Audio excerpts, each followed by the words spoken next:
PlayStation 5 PS3 native emulation could be held back by important technical limitations. The PlayStation 5 backward compatibility with PlayStation 3 games, which is rumored to be in the works, may be held back by some important technical limitations related to the cell processor that powered the console.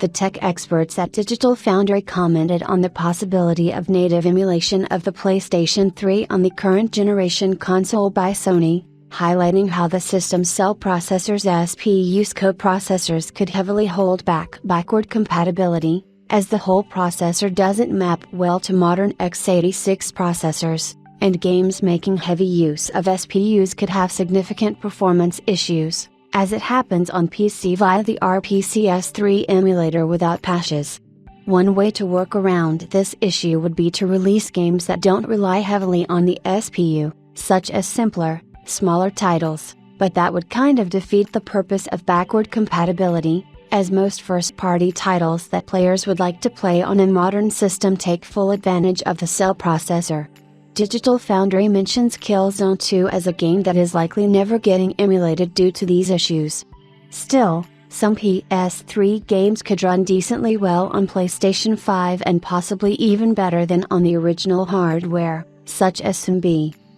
add ports that only use the cell CPU's main core. Among the improvements could be better performance and improved image quality. As it's Sony's more technically complex first-party PS3 titles that players want to play on PlayStation 5, Digital Foundry theorizes that these games could be worked on individually instead of having an emulator that would attempt to run multiple titles so that they could be made to run on very different hardware than intended, doing GPU compute instead of relying on SPUs, for example.